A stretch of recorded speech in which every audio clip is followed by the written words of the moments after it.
Welcome back.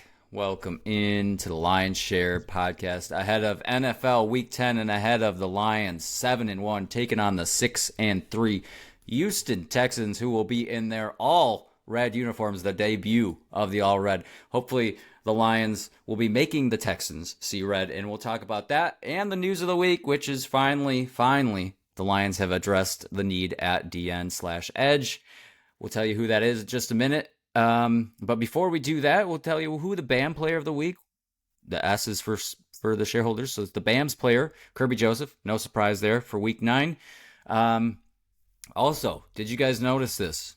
The Pistons and the Lions won on the same day for the first time since 2021 with the victory on Sunday.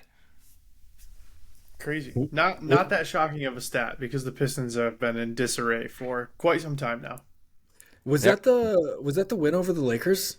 No, they got 2 in a row. They got the Lakers, and they're playing again tonight for the opportunity to be three in the last 3. I don't know if you saw the post game of the Lakers one. I think you must have sent it to me. That's one of the better things I've seen a mascot do in quite some time. Mitch, did you see this? No, I try to stay as far away from the NBA as possible. All right, so Hooper, for those uninitiated, Hooper, the mascot for the Pistons, went around to Lakers fans at the game and was handing out the letter L. It was pretty. Okay. That's pretty good. Cardboard L's. I can get in on that. Yeah. I can get in on that. Absolutely. So yeah, that was the first time since 2021. And to reference our stat about your hat, Andrew, the Bears have not won a game on the road on a Sunday since 2021 either. Matt Eberflus is not going to be the coach of the Chicago Bears next year. Book it. Yeah, you can clip this. There's no chance. Baloney been slung. I don't even know if that's baloney. I think that's like a fat steak. Oh, that's cured meat. More likely to hold the job, Robert Saleh or Ben Johnson?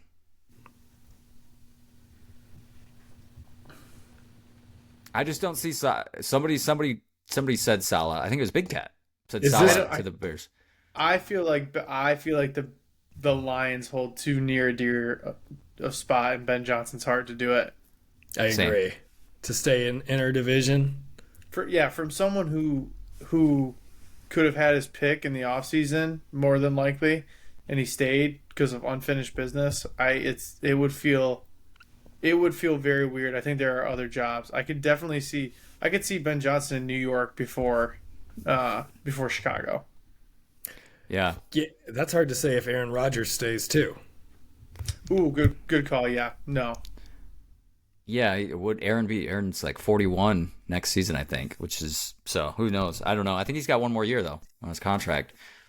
But the more I think about it too, Saleh with his buddy at the Packers, LaFleur. What's the likelihood that he would take a Chicago job either? So, that's another good point. Yeah, none of this was on the show notes, but here we are, ad-libbing. I also don't know that Saleh is going to be. I think he's going to be a D coordinator for a couple of years. Yeah, I could see that. I think he's worthy of being a head coach, though. I'd love it. I'd love if AG got a look. I'd love for Saleh to come in. I would welcome that with open arms. That's so much testosterone on one sideline with Robert Saleh and Dan Campbell. They'd be bringing more than the boom. They'd have to come up with a new dance. Thanks, Andrew. Thanks for those watching on YouTube. Shout out to our YouTube. You can see what Andrew just did. For the audio only format, we're sorry. Just visualize it. So, just bring Andrew, the boom. We bring the boom. How about the Lions giving you a little birthday present, bringing Za'Darius Smith to the Detroit Lions officially? Now, we touched on it on Sunday. Knew that this was likely going to happen, and then I think this week we heard the details of it as far as how this started, and it started way back when Aiden got hurt against the Cowboys. That Monday, Brad picked up the phone and called the Browns to try to make this deal happen, and that's just how long it took. And in the details, the Lions will only pay him $600,000. Do I have that correct? Yeah, I think you're right. They just had to have the available cap, so I think it's still $1 million cap hit, but they only pay him $600,000. I think this is a win-win all around. Andrew, I know you thought the deal was a little rich, but I think it was a win. Oh, we pivoted? Yeah, I think I don't know what I read. I don't know if I misread kind of what the actual trade was. And correct me if I'm wrong. We get Za'Darius in a 7th rounder, and we give up a 5th and a 6th. Yep. Yes. 5th next year and a 6th the following. Yeah, no, I think that's a win-win all the way around. I thought we were also giving up a 7th and flip-flopping 6th. I thought that's what was happening. Some of the tweets, the way they worded it, it sounded like that, and I thought the same thing. And then when I saw the hardcore, the graphic of the who gets what, then it made a lot more sense. But yeah, I know the Browns got to do what they got to do. They've got a terrible situation that they can't blame on anyone but themselves. So they've got a terrible situation they've got to pull themselves out of, and it starts with picks. And I saw, was it you guys? Somebody floated around that Ben just makes the picks for him, or Brad does. I was like, Ben, you could get in there too. Yeah. Yeah, I mean the Browns really do need to start massaging their way out. Wow, I would have expected it from the founder, but from that's low Fort hanging Wayne? fruit, Val. It was an accident. Yeah, you gave us those dirty details on the contract that he's got going on there. That's the situation that Andrew's alluding to. Deshaun's, yeah, it's otherworldly. They're basically stuck. I feel like Kevin Stefanski is gonna have to do the most impressive coaching job because they're essentially they're gonna be bad for 2 more years. You think he's gone, Andrew? Well, he's gone when the Deshaun thing's done. There's no point in bringing in another coach. They may bring in another coach on his last year, but there's no point to do it now. Pay a coach a bunch of money just to pay him again. I get that you want to implement a culture and an offense, but obviously, Dan and Brad have shown you could do that. A couple of years. You don't need forever to do it. I don't think Stefanski lasts though. I disagree. I think Stefanski's a really good coach. I do too. I think he's just been a victim of his circumstances. Yeah. I feel like you don't get to play the victim card as a head coach. You are what your record is. But it sounds like everything points to ownership wanted to bring Deshaun in, and then they forced him to stick with him. Yeah, that's my feelings too. Yeah, I mean, I guess, when ownership asks you to do something and you underperform, I feel like that's when you go. Whether he wanted it or not, they wanted him, and Stefanski was supposed to do something with it, and it's all tumbled. Horrible. I did not realize you were such a Deshaun fan, but yeah, I mean, that's fair. Well, that guy's not getting another contract either. Don't. Let's not mince it. Oh, yeah, he's clearly done. Oh, how about the opportunity for Za'Darius Smith to play this week? Dan has said because I think the Browns' bye week is this week. He's going to miss the bye, so he's not going right? to practice until Friday. That's right. So, opportunity to maybe see him in some limited packages on Sunday. I would assume that theme is going to continue into next week's practices as well. To give him a little extended there, especially with it sounds like he's going to play, which is incredible. I mean, clearly they need him, but yeah, I would assume they're not going to push him too hard next week. Yeah, and it sounds like they're going to get Paschal back too, like you said, Mitch.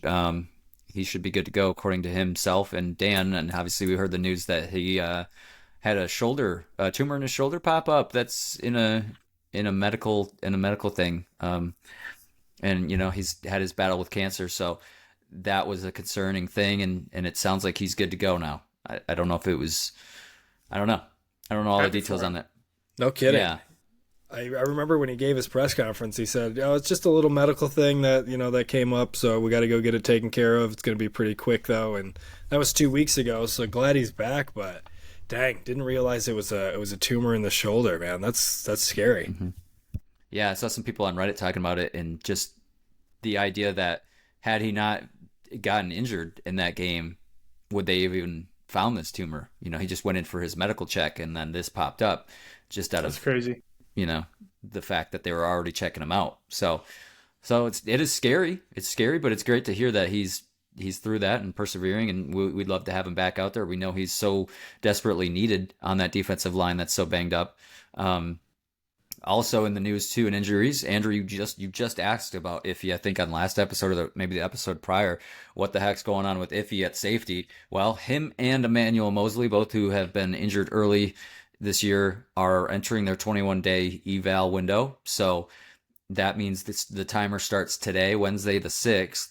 That means by mid-December, we would have these guys either pass that evaluation and join the roster, active roster, or not. So good news if we want some help in the secondary. Obviously, we know the secondary is strong right now with who they've got, and defensive line and edge and linebacker is all banged up, and the depth is lacking there. But you got quite a bit of depth at safety, and especially at safety, but also in the DB room. But this would be great because you know, who knows, it's a long season where they might need help here in the next few games too. So would love to have Mosley back. I mean, I know he's been glass out there, but what are the expectations for Mosley?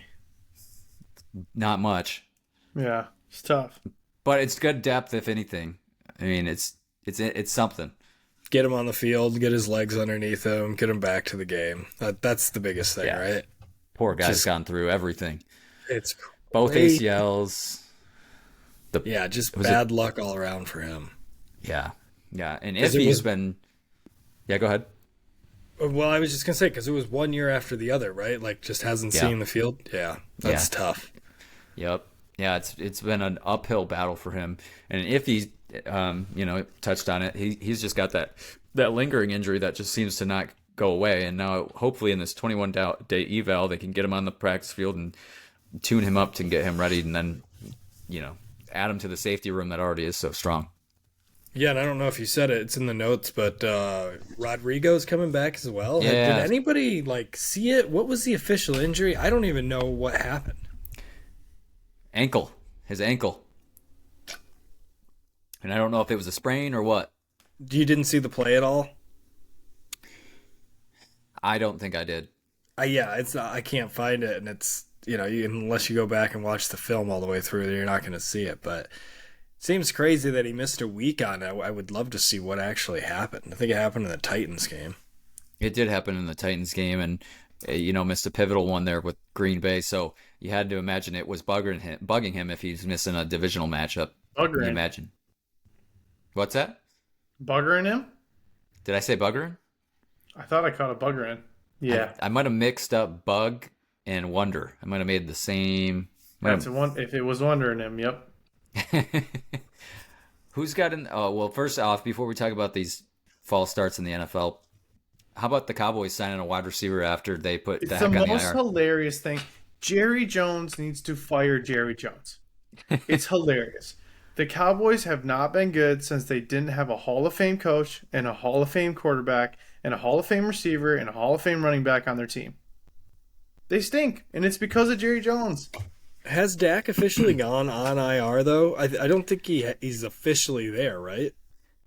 Yeah, everything was like that. They were pointing to him going to IR. I guess you're right. I don't know if we ever saw him officially go, but he's going to miss, I think, because if you go to the IR, you miss a minimum of 4 games. So they might think they can get him back after 3, maybe, and that's their idea. Too late. It's far too late for all this. Yeah, I don't get it. And you also traded. I saw a hilarious comparison to the Chiefs trade. Yes. And basically, the Chiefs got D-Hop for thank you. Go off. They got D-Hop for a 5th rounder. They got the Bills got Amari Cooper for a 5th rounder, and they Devontae Adams gets a 3rd, and then you get Mingo for a 4th.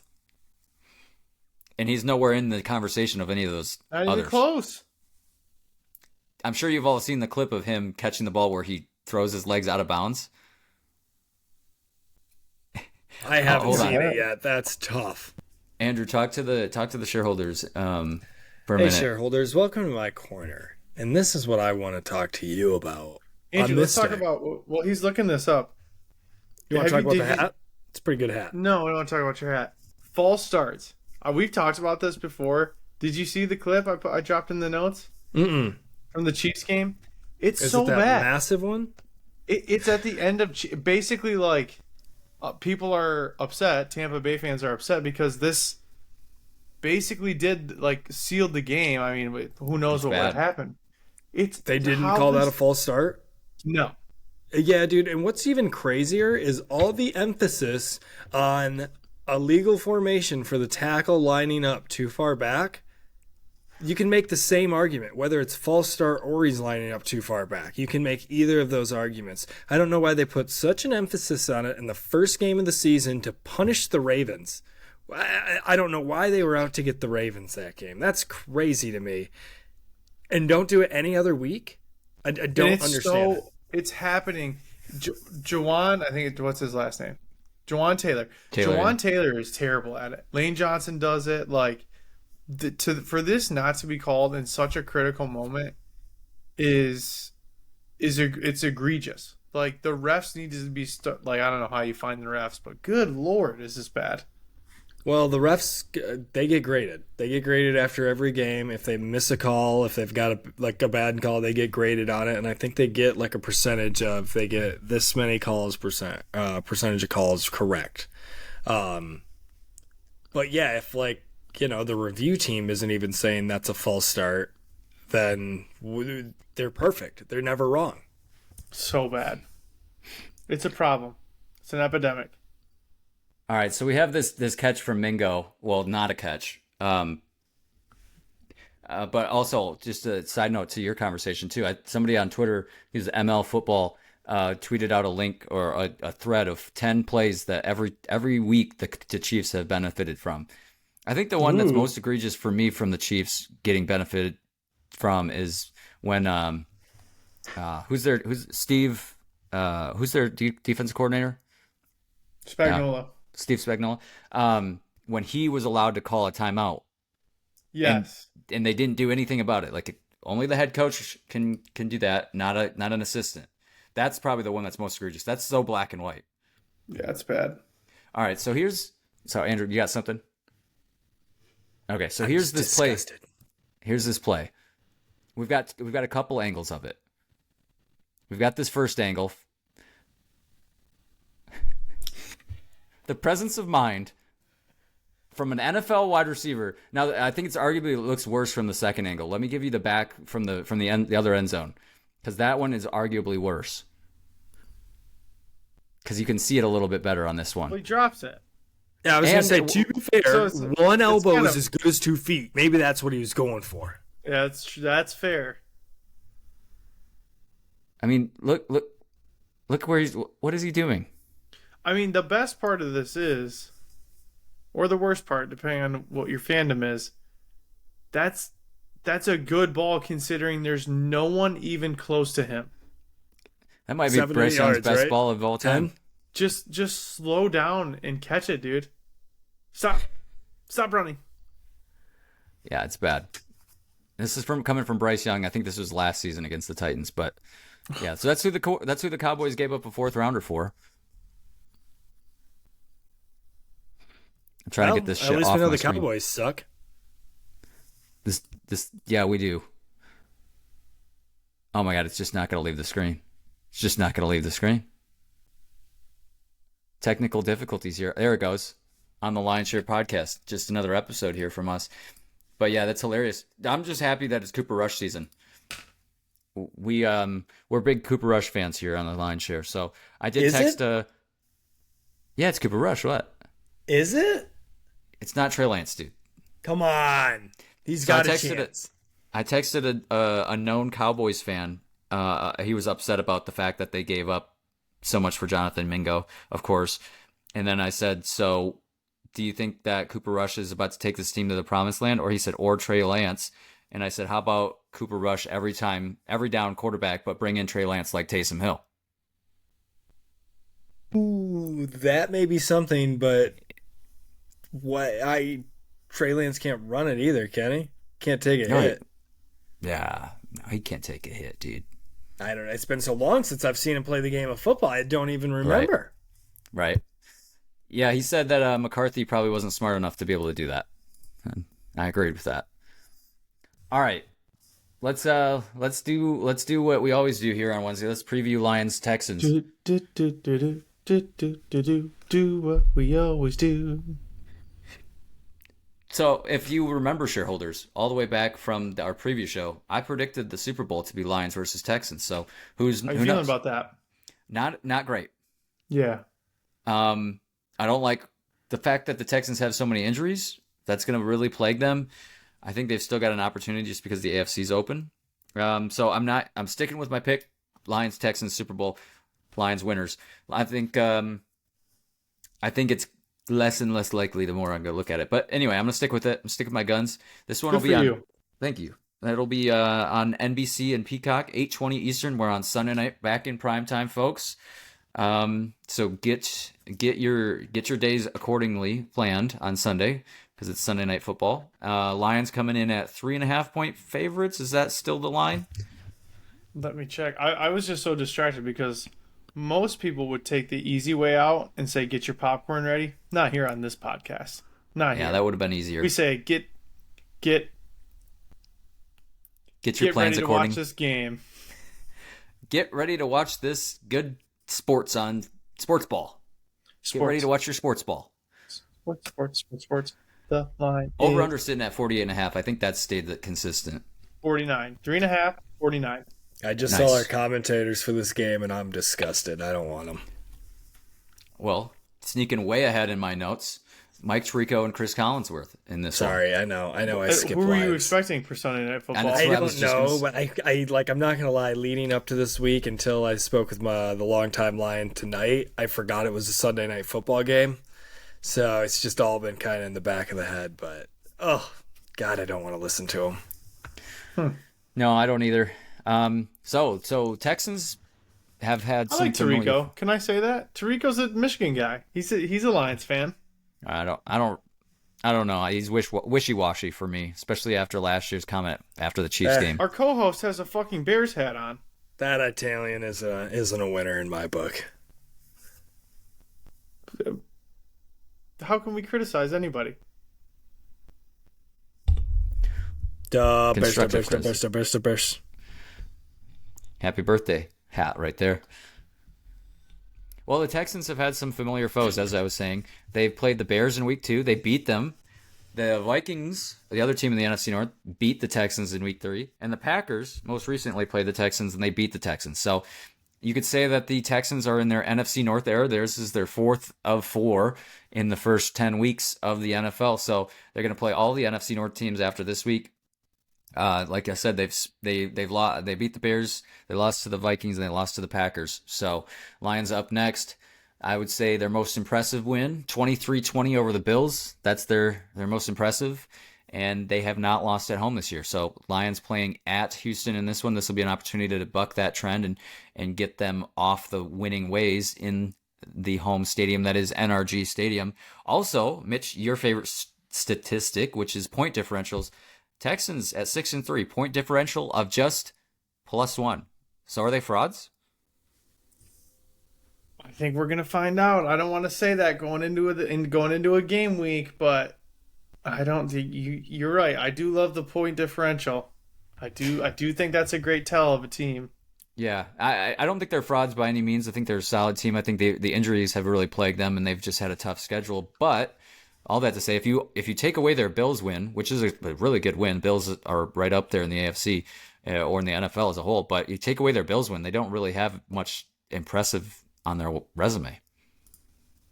No, and I think Mitchell's right. This is a prove-it game for the Texans. You hate to say that when they're going up against the lie guys, but the Texans got to do something with their season because they are sliding fast, and this could be the cap on the mountain that wipes them out if they don't figure it out. And spoiler alert, they're not gonna. Yeah, it's coming in at 6-3, your first place in the AFC South, but a couple teams behind you there. Opportunity to get to 7-3 for the Texans or 6-4. Huge difference there. Pivotal game for them, and one you do feel like they need, Andrew. So that is a little concerning coming into this matchup because you know they're going to be hungry and they're going to be in the all reds. So that's the news of the day right now is the fire uniforms, the battle red as they're calling it. But I don't like them. Ben, do you like them? I guess I don't know. It's always hard from the promos. I like the red jerseys. I don't know about the red helmet, like the candy. Maybe candy that's red. what it. I think that's what it is. Now that you say it. I think the red's cool. It's different. It's kind of like the Lions black, but it's a lot of red. Yeah, it's too much red. That's my problem. So maybe if the helmet was changed, I'd feel differently. That's what's nice about. Ooh. I mean, we said the Lions kind of look like the Panthers with their blue, but they have enough blue in their black uniforms that it works. Guys, I might have to change my pick. These are some nice uniforms. Got you Wouldn't feeling be nicey? shocking, given your hat. It's definitely got me feeling nicey. Are these the shiny helmets, like the Jets Yeah. green helmets? Wow. Chrome domes. Yeah, they these are. These are nice. You like that, huh? You pervert. Oh, it's top tier. We don't like that matte finish. Oh, you're not a Matt really? guy. Not a matte guy. I like the I think, shine. I think Matt is overdone. I would say that. Yeah, I think it's had its time. Or era, as Ben would, because he wants to keep adding to that Taylor Swift count. Hey, you're the one that has brought up Taylor Swift more often than I have. These are the Reds. For those watching on YouTube, these are the Reds that we're speaking about here. Yeah. Do they get that to keep that chain too, or what? It's one of those $1 million chains that Justin Jefferson was wearing the other day. Seems stupid. It does, I agree, but also people were saying it wasn't actually $1 million. He just claimed it was.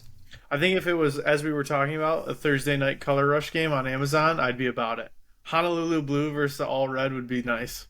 It would be, yeah, it'd be hard to look at. I feel like we don't know what the Lions are going to wear. We don't know yet. I was just gonna ask: are we getting all blacks again this year, or the black with the blue top? Blue I feel helmet? like we're definitely. I think we're going classic for this game. This feels like a classic. Like you go flashy. We just came here to play. Agreed. Yeah, we touched on this a couple episodes ago. It's going to probably be their next the Lions game, their next primetime after this one, which is Packers. Thanksgiving? Packers on Thursday night, Oh, No. when is that? December No, 5th. Thanksgiving's next. Yeah. You don't just sorry. discount That's that not one. prime time, guys. Come on. Come on now. It's the only game on. It's not prime time though. I don't Not by the think letter you of the law. It's understand not what prime prime time. time means. Ben, can I challenge Survivor style? I think Prime time. technically, I don't know that Thursday night counts as prime time. I don't think Amazon counts as prime time. Yeah, because it's the prime window. It's 8 to 8 to I'm 11 sorry. p.m. Is your argument your argument that while that everyone can't is be eating your- turkey and mashed potatoes isn't prime time? Thank you. That can't be your argument. You've got to come up with a different argument. Prime time is not just an exclusive. I was just gonna say those fingers are moving. You get me fired up here, and you're gonna get an answer. So here we go. From Nielsen, from the ratings people. Okay, okay. Let me do my own crunching over here, nerd. Typically, prime time typically refers to the evening hours between 8 and 11 p.m. when the largest number of people are watching television, making it the most desirable time slot. I think more people are watching on Thanksgiving. And if you remember from the schedule release, I called it. I said this Thanksgiving is basically prime time. So I've Yeah, said but that I in the past. believe our argument, which I think that's what you're hinting at, but our argument in the past has been that the Cowboys get too many primetime games, and they get too many because they don't count Thanksgiving as a primetime game. Because I think you're only allowed 4 or 5 a year, something like that. I think there's a max number. But the Cowboys always get one extra because they get the Thanksgiving game. So this will be the Lions' third primetime game because they had the Rams, the Seahawks on Monday night, and this is their second Sunday night game. And then they'll have the prime, and then they'll have the Monday night against the 49ers week 17. Andrew, he's confused because it's on Amazon Prime. That's what's going. He's confused. We should be nice. Amazon Prime That time. makes sense. That seems like a fine mistake, Ben. It's okay. Sounds like you didn't find the results that you wanted to find. I'm still looking, and I don't care about the results because you're wrong. Oh, shareholders, we might have to make that the poll this week. Oh, I would love for that to. That would be the most interesting poll of the week by far. He's so fired up. The most interesting poll of the week is the one we have here on our podcast. Yeah. And no free ads, but drink Dos Equis. The most Okay. interesting beer. Wow, that's a poll from poll right there. Wow, I forgot about that commercial. Did you guys know? Don't dox me. You guys know that the Lions haven't beat the Texans since 2004? How many times have they played since 2004? I think 4 times. Don't bring it up. We can't bring up this game again on this podcast. No, Can we I know get a it's too many sound times. effect for when the mute monster strikes? I'm not stricken. But it has. That feels too happy. That's too happy. But it has Struck struck. fucking show. Okay, take it easy. This is a PG show, pal. Mitch already dropped an F-bomb. I will say you did. That's a good one. Enter the mute monster. I will say the stat you had against the Titans though was what they were 0-6 against the Titans all time. Never beaten the Titans. Never beaten them. Seems like records are being beat this year.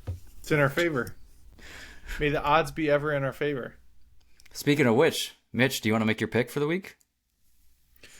I would love to. As usual, Ben, I kind of model my picks off of your picks. Oh, Andrew's got a barn burner in there. I've got Lions 35, Texans 24. Texans are going to be hungry. Lions will be hungrier. Let the offensive freak flag fly. Please don't do what you did last week, Ben, and do the regression into the we got to lead against a good team. Let's just do vanilla stuff. Go off. I've got Texans at 24 because they are going to come out firing. I think they've got something to prove with or without the injury. So I think it's going to be a fun game. Good one to watch on Sunday Night Football, 35-24. Andrew?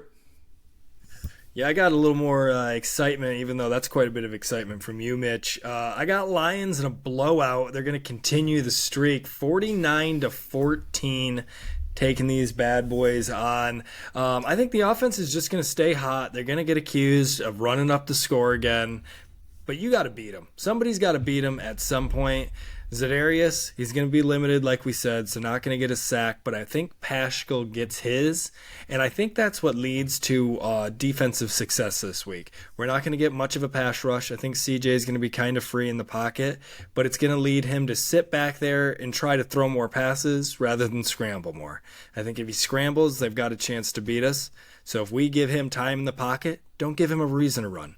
If he tries to get out of it, that's when you collapse it.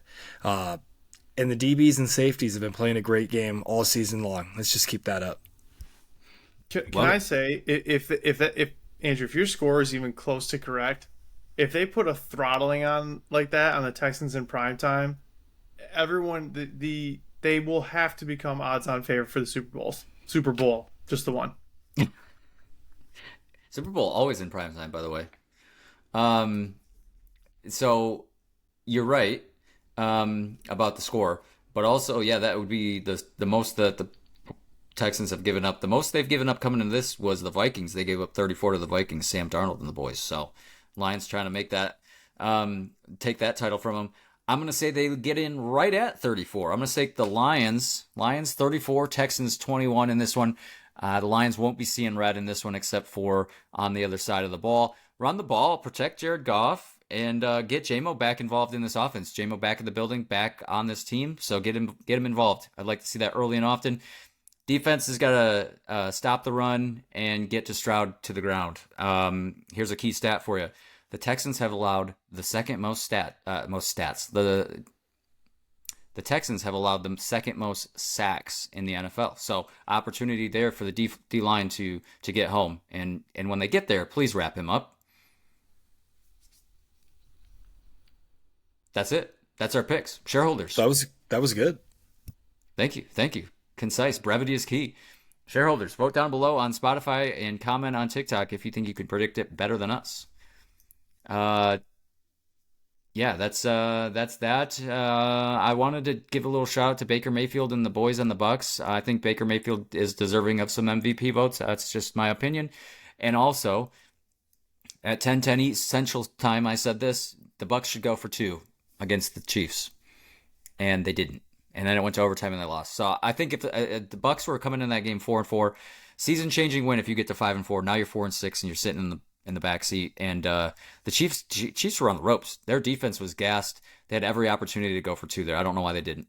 I know it sounds like revisionist history, but that's the way I was feeling. I would second your motion for MVP votes for Baker, but they'd be secondary to Jared Goff. Even though the longtime Lion also hit me with another stat today. They came out, I forget who, released a list of the top 10 quarterbacks in the NFL for, I don't know if it was the week or up till now, and Jared Goff not on that list. Criminal. Jail.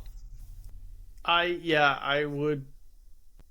I don't really have anything to add. That seems probably just because, again, it's not flashy. He's not doing it in like this, putting up these sexy numbers. Although he's getting a lot of love, I think, in national media outlets for his completion percentage and this absurd stat that just keeps living on, where they have more touchdowns than incompletion. So, I disagree with you guys. I don't think Baker should get MVP votes. I think this happens every year where a team that has a decent amount of hype, or at least has expectations to win the playoffs, gets stung by the injury bug.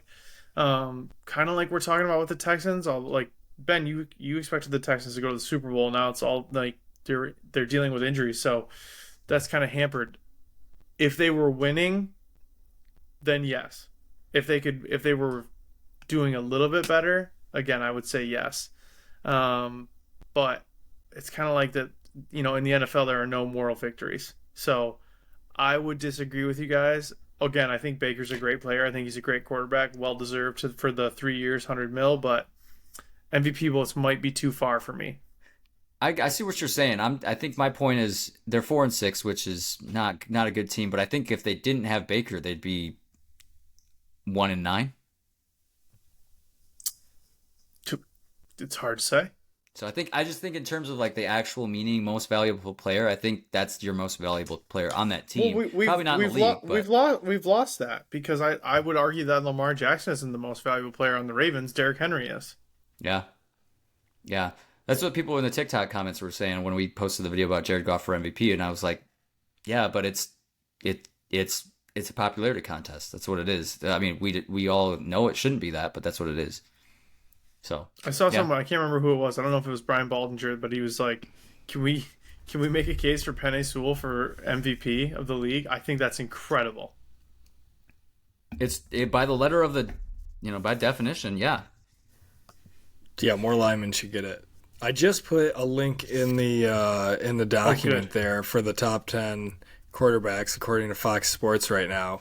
Number 1, Patty Mahomes.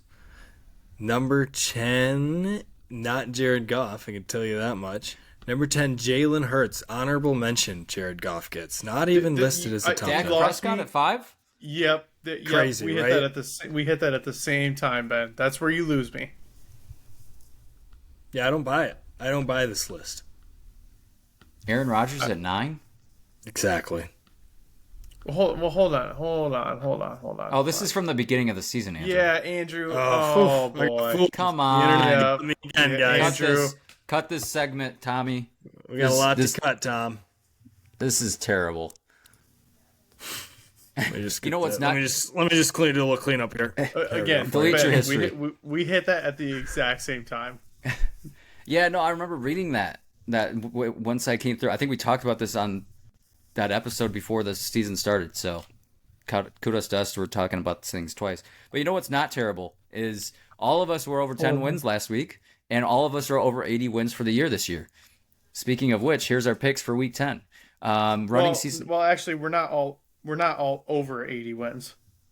True, 80 or better. Oh, okay, that makes sense. I'm sitting at 91-47. Mitch, you're 87-51, 4 games back. Andrew back there at 80-58. What do you mean there? Back there like I'm in the back of the bus. Come on now, put a little respect on the 80 22 wins. games over 500. Congratulations, sir. Thank you. What happened to our... Oh, here it is. Congratulations. I was like, where the hell did that go? What happened to our congratulations button? There it is, way over there. Oh, Mitch, this is your favorite one. Oh, that's not it. Sorry. Here Time to make our picks in Week 10. Get out of hand again. Time to start hammering the soundboard. Week 10 starts off on Thursday night with an AFC North battle between the Bengals and the Ravens. Bengals coming in as 6-point underdogs in this one. I will take the Ravens at home. Ben, I'm with you. I just think Bengals can't stop the run. I think they're going to get. I think we're going to see a huge game out of Derrick Henry and Lamar Jackson on the ground.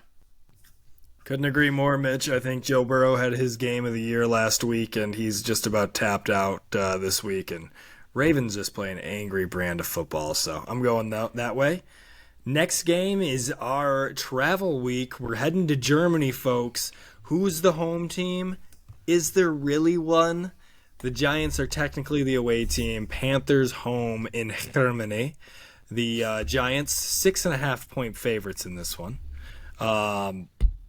I don't know what's left to be said. I'm still not taking the Panthers. Give me the G-men. Yeah, agreed. There's no reason to take the Panthers right now. Panthers can't win 2 straight. I'll take the G-men with you guys. That's 2 in a row where we all take the same teams. Can we make it 3? Patriots heading to the Windy City that is Chicago. Bears coming in at big favorites of this one because the Patriots are in shambles, even though they almost beat the Titans last week. Bears. Pains me to say it, but yeah, the Bears. But let's not gloss over the fact that Caleb Williams looks like dog dude right now. I think it's a good opportunity to bounce back here. I agree. I'm going the Bears for this week. I think their biggest worry is their receiver group. They've got a lot of guys out there.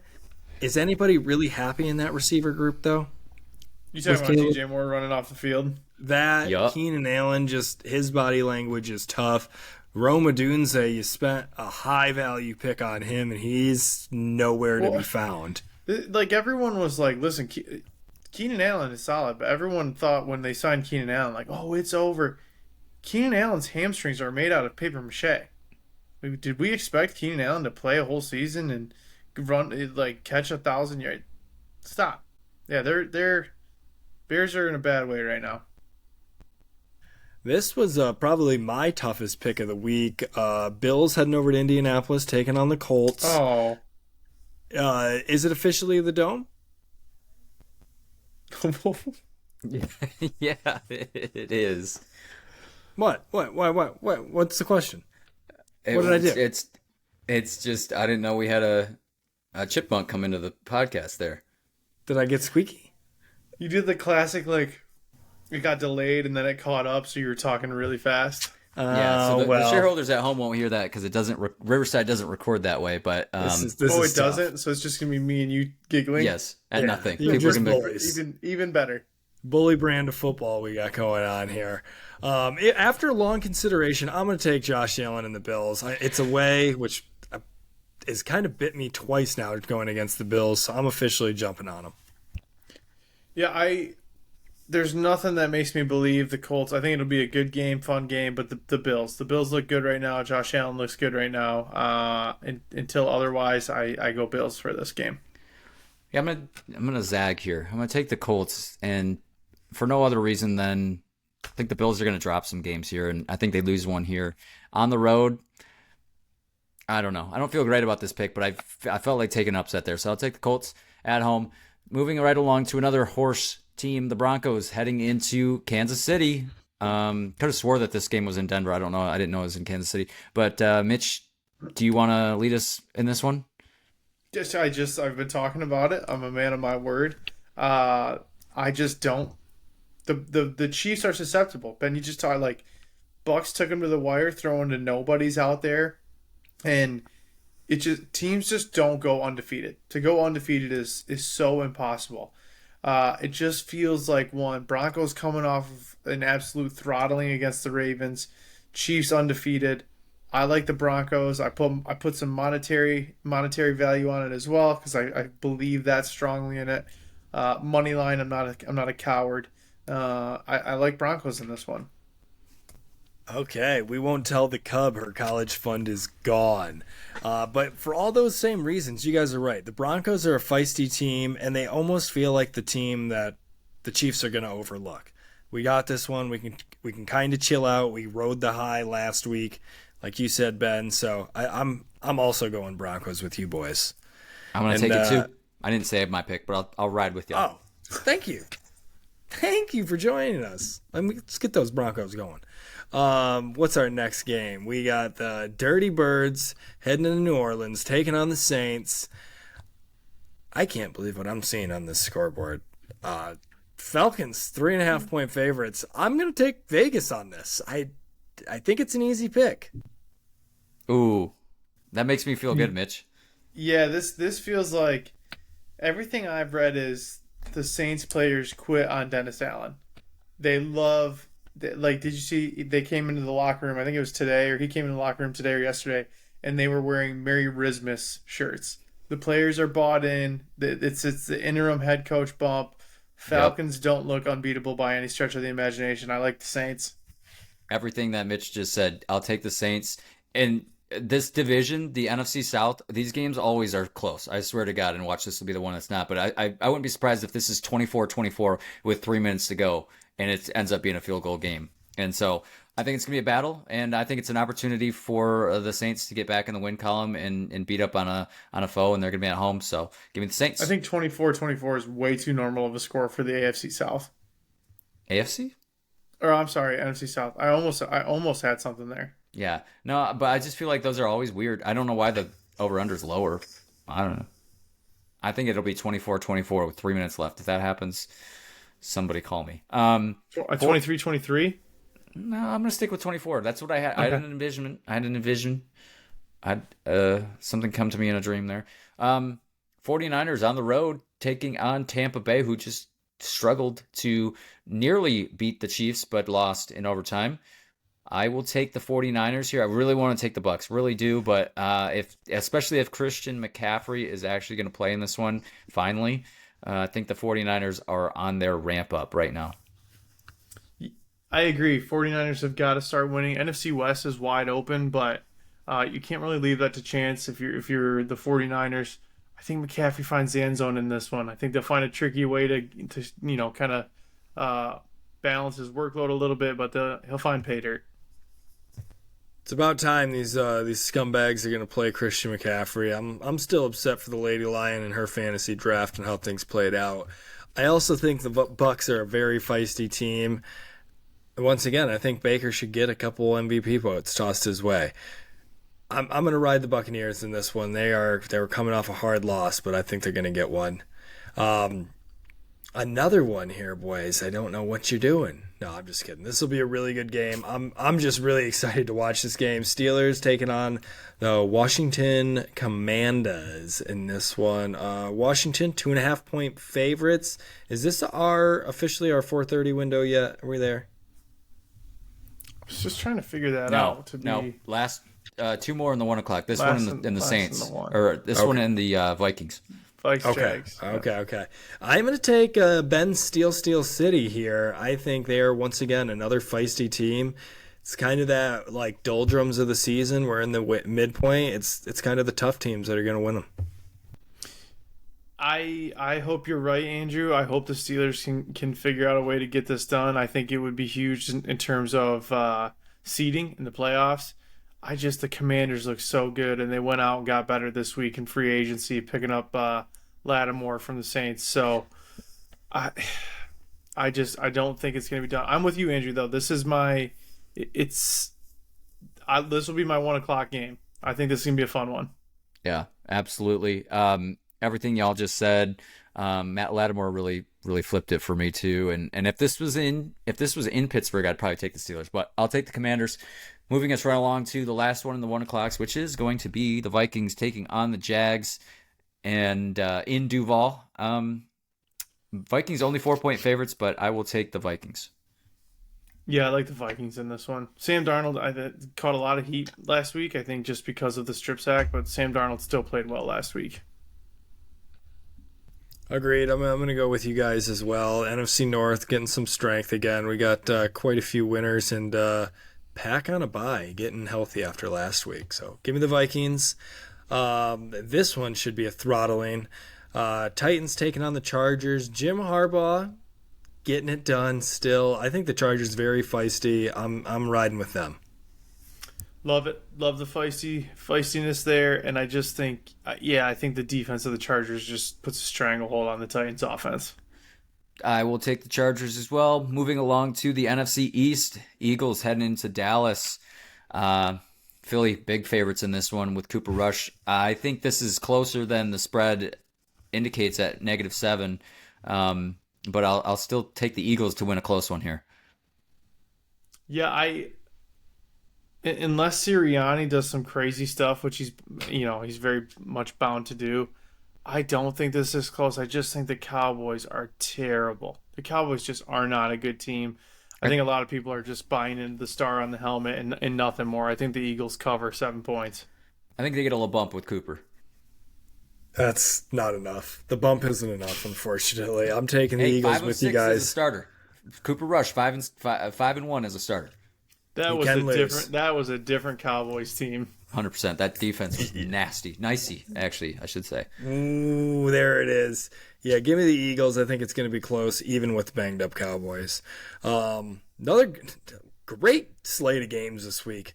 Jets heading over to Arizona, taking on the division-leading Cardinals. Who would have thought we'd be saying that right now? I'm going to stick on them. They're hot. I still don't know their coach, but give me the Cardinals. I like the Cards here as well, just because this feels like a revenge game for us, Andrew. Jets stole one from us last Thursday. We need one back here. I'm with you. I like the Cards. I guess I'm in the villain arc over here. I'm going to take the Jets for back-to-back weeks. Give me the Jets on the road there to rain on the Cardinals parade. Lions, Texans, and Sunday Night Football, of course. That brings us to Monday Night Football. The Dolphins heading into L.A. to take on the Rams. Matthew Stafford and the boys coming in at 1-point favorites. That's all in this one. I will take the Rams, but I think this is a high-scoring, fun one to watch on Monday night. I think this is going to be a good one. Yeah, I'm with you, Ben. I think Rams are looking really good, playing well. They kind of had the total package win last week against the Seahawks, so I don't see them slowing down anytime.